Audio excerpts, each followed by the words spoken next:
So today, I thought I wanted to talk about new parents. Now I know we have some, I'll say established parents and new parents, but I think that's fantastic because it can be a resource to our new parents as well. But there might be some things in talking about transition you think, oh, I'll just file that away for future reference.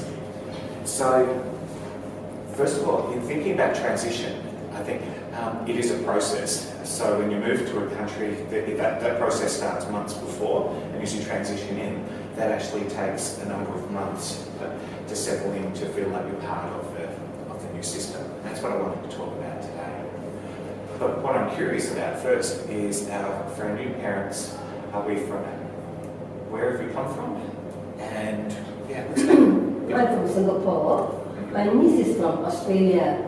She's from Australia, she came here. Yep. So I followed her. And I'm auntie. Okay. So auntie's coming from Singapore and She's from Australia. for Australia. Lovely. All right. Who else? I'm an English Kiwi from Melbourne. Oh. Is it multicultural? And Melbourne is my hometown. So. I'm local. Local? 100% local. Yeah. So you can ask me anything about Malaysia. Excellent. You'll be a great resource to everyone.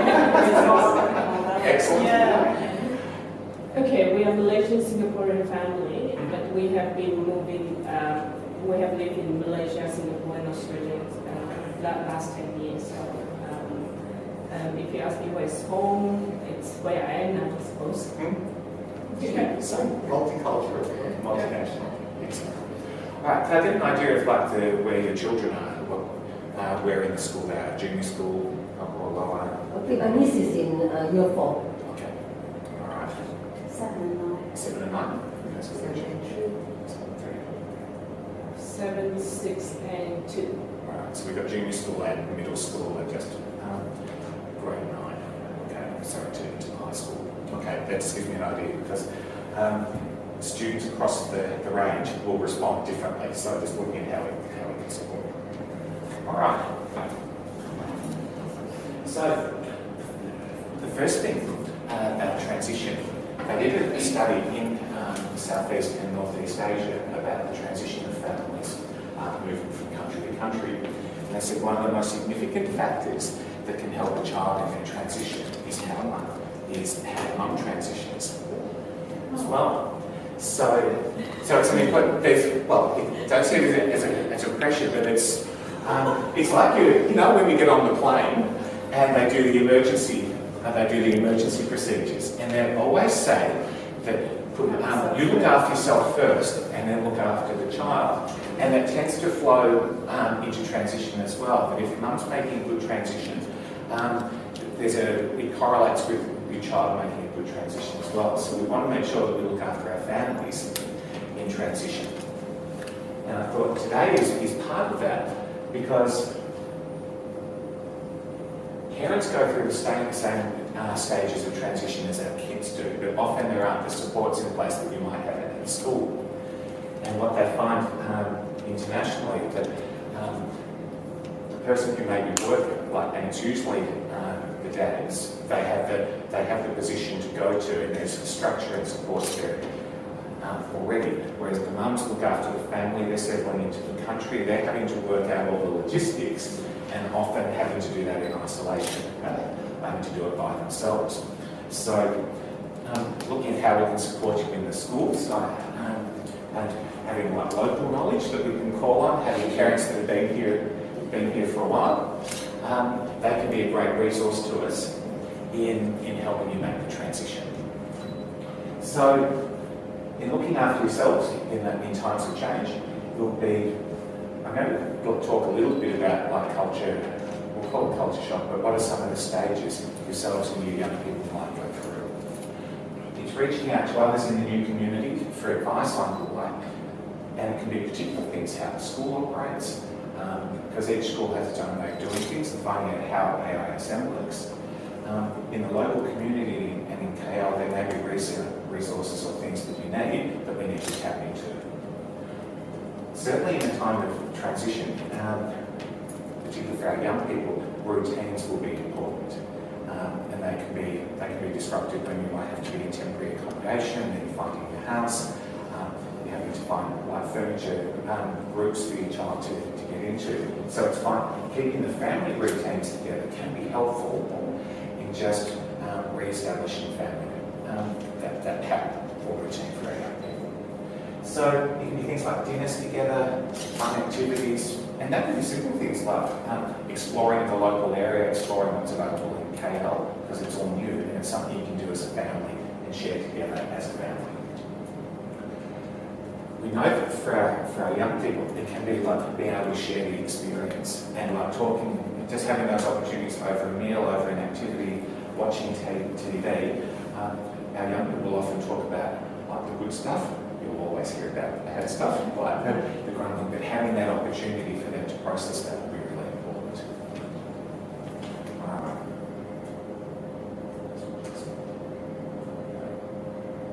So our first one, I just want to talk briefly about our stages or phases of culture shock. Now, I really like this photo. When I chose it, prior to moving to Malaysia, I lived in Beijing, China, for 6 years. And on my first couple of days in school, they took a photo of me and put it on the board with all the staff so people could identify me.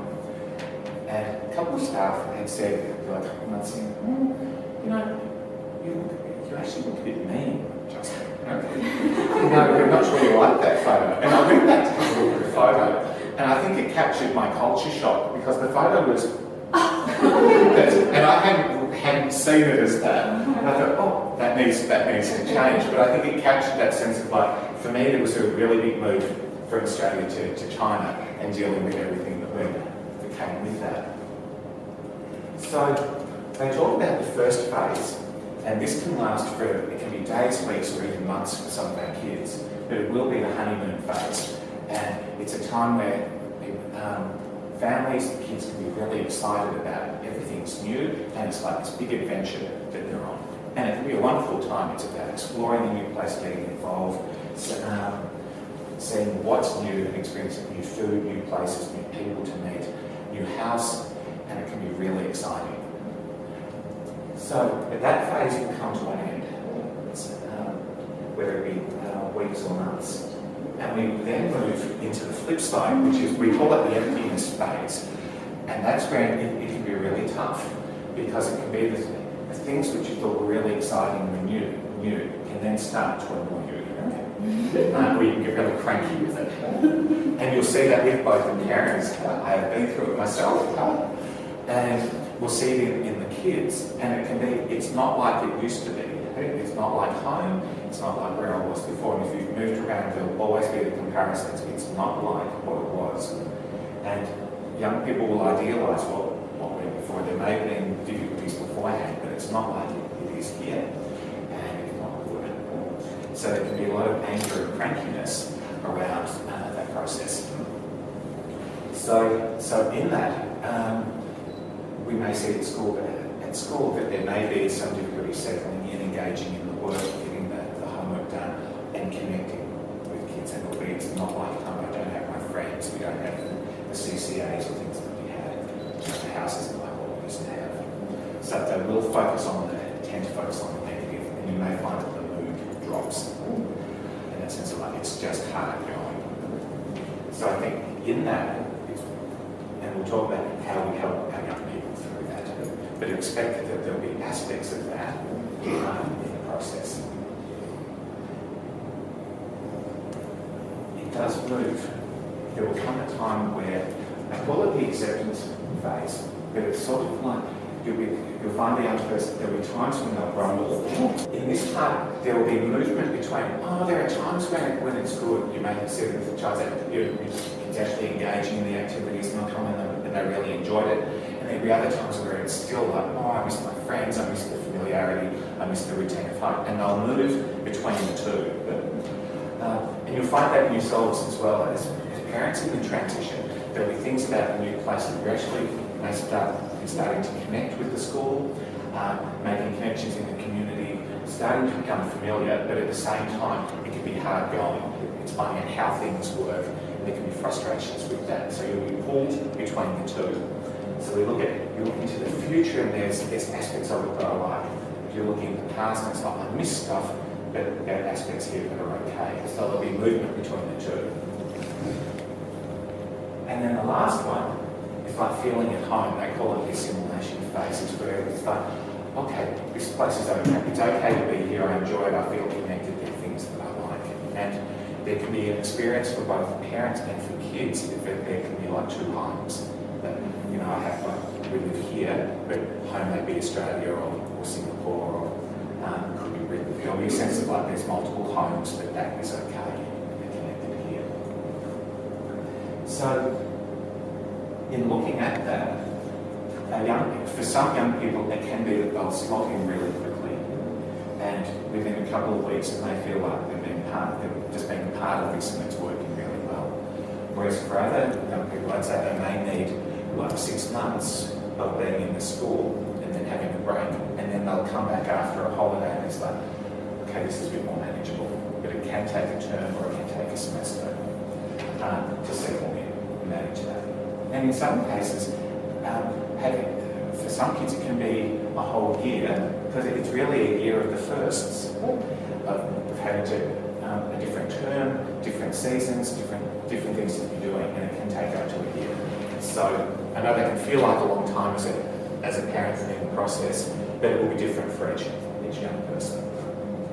So interested in your maybe group of 5. For those of you who are new, I'd be interested in just chatting amongst yourselves, or where you think your child might be, or children, where they might be in that process. To share your ideas. So, and this is partly based on the research and my work with kids as well.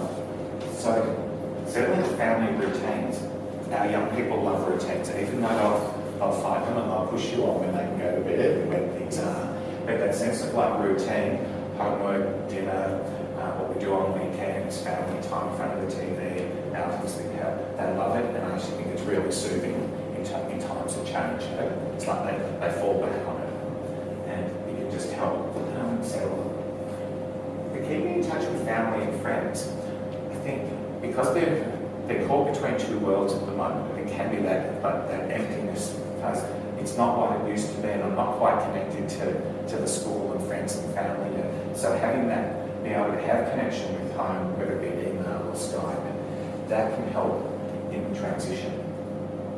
We want to monitor it because we don't want all talking to people at home and now engaging here, but it can be that lifeline while they're settling in. And we know that in time it does change, but it can be helpful to have that contact with family and friends. Learning about the new place and culture, and I think that can be really helpful as a family to be out exploring and getting to know the new community, the new environment as well, because partly it is a family adventure, or can be seen as that, but it's part of like helping the family explore together. And families will all have different reactions or experiences of moving, and being able to share that. And I think it's helpful for them to hear, oh, it's not just me, or that, oh, well, there's things I can do. There are good things about this place. Allowing time to settle in and find the balance. I was talking to a Year 12 student yesterday, and she said the last 5 weeks they've been like living in a hotel. She said, so it's been really just difficult trying to do the work and then come to school. They've just moved into the new house. So it's finding that balance in the routine. Can I check for our new families? Has the shipment arrived? Have you in the new houses? Yep, that's all in. Okay, we still have kids that are where the shipment's still coming, so we're there in different stages of that movement. So just allowing that balance and knowing your kids. So we certainly talk to the teachers around keeping in check on our new students, seeing how they're settling in, because often they're adjusting to a new curriculum and the different workloads, but it can just be a greater emotional demand on them than our kids that have been here for a while and just slotting in. So we are monitoring them, and I talk with the homeroom teachers about how our kids are settling in. You may be interested in the next week. Each of our new kids are going to give a little survey, and it's just asking them about how they're experiencing, how they're finding the transition to AISM. And it's little questions around what they do at lunchtime, how they making a circle of friends or socialising, are they involved in the CCAs, what do they like about the school. And it just gives me an idea of where they're at, and then I'll be calling kids down. And it's just a normal thing that we do. But calling them down, having a chat with them. So it just gives them a chance to talk with someone separate about the transition. And if we need to help out whether we're talking to the teachers or helping out in the class, or there's things that families can do, then we can have that conversation as well. So that's another way of helping out people navigate the transition. All right. So, just suggestions. If you have concern about your child in that transition, certainly just having that time with them to talk with them. I think often, particularly for our teenagers, that sense of just being listened to. They don't need to do anything, but you can talk. Just being heard can be really helpful in sharing it. Friendships, particularly with our middle schoolers, will be really important. And sometimes it's giving themselves permission to take time. Okay, just looking at where I might fit in, people that I might feel like I can connect with, people in particular classes that or the subjects that they enjoy, looking for people that they might be more like-minded with. And if we need to help in classes with positioning or groups, we can do that as well. Looking at the extracurricular, both in school and outside of school, because many of our kids, just that group involvement, doing stuff that they like, they're then with kids that are like-minded or share similar interests, and that's really helpful for kids, just being involved in stuff that they like doing. Some of our young people will initially, if they're in that emptiness space, they can take a little bit more nurturing and encouragement, because they don't want to, I can't be bothered. Whereas I think they are bothered. It's how do we help them engage in it in a way which is helpful to them. Certainly focusing on the positive, the benefits of it, what they can do, calling on past experience. Because our young people can tend to be, it's all bad, it's all bleak, it's never going to change, and you'll hear that language. Whereas we know that they've got coping skills and they've managed in the past, so it's calling on that experience, bringing it into their present and helping them with that. Certainly having time.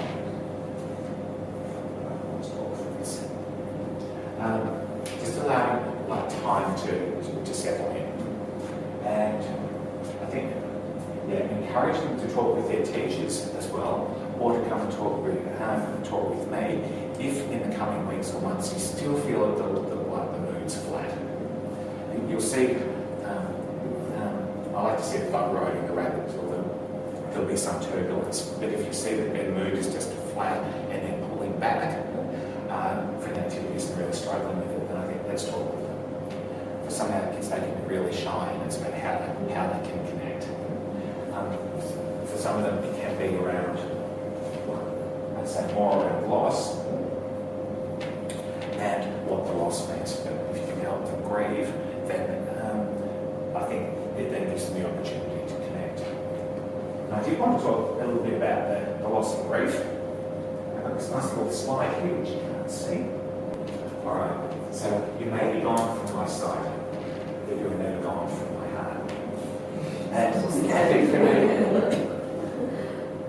for many of our kids, that's true. They've shifted, they've moved, and we've moved as well. And there'll be friends that aren't here, but they'll still really miss them. But for our kids, friendship in school is like that can be part of the anchor, so that's changed.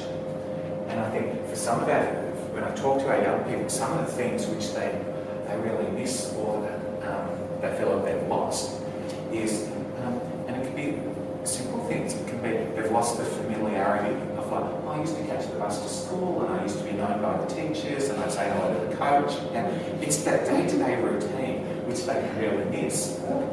And it's hard to articulate because it's not, it was just what I did, and they miss it because this place is new. There can be I'll call it a status that our kids can miss, because they may like the sporty kid, or or, you know, I was really good at languages, or I was really good at math, and they're coming into a new environment where they have to establish themselves again. And for some of our kids, they can be, oh, they've lost their role or the position in their school, and it takes a while to find again. They may have seen themselves as the sporty kid, or, you know, I was the techie kid. And so there can be a loss of that role that they may have had. For some of our kids, it may have meant leaving pets behind, they've left relatives behind, they may have left the family home, which they've known that for years. And so there'll be some of those losses which we may not identify as a loss of them. It's teasing about what are they missing.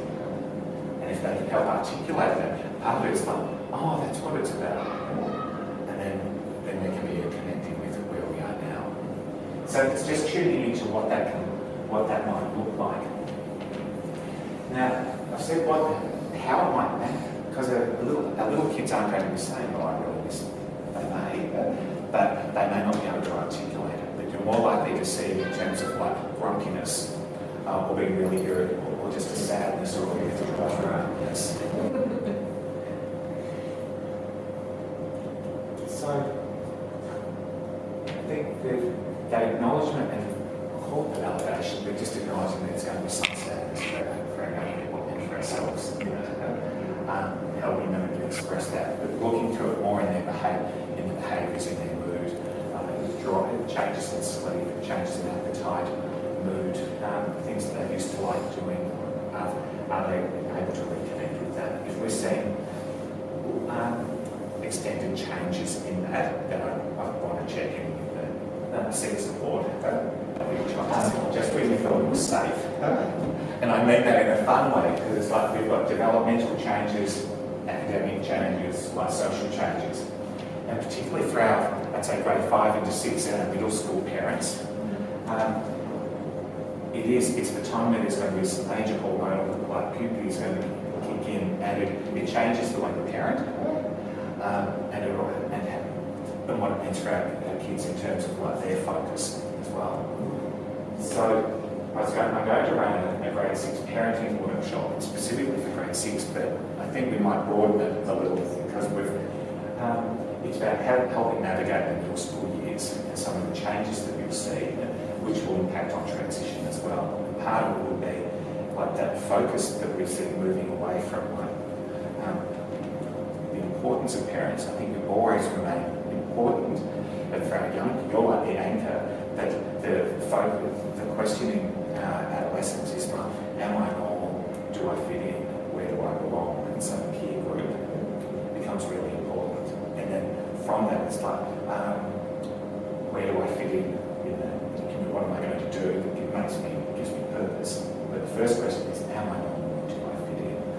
And that will be some of the questions which I think put that together with the transition, and it can just be there's a number of factors that are going on.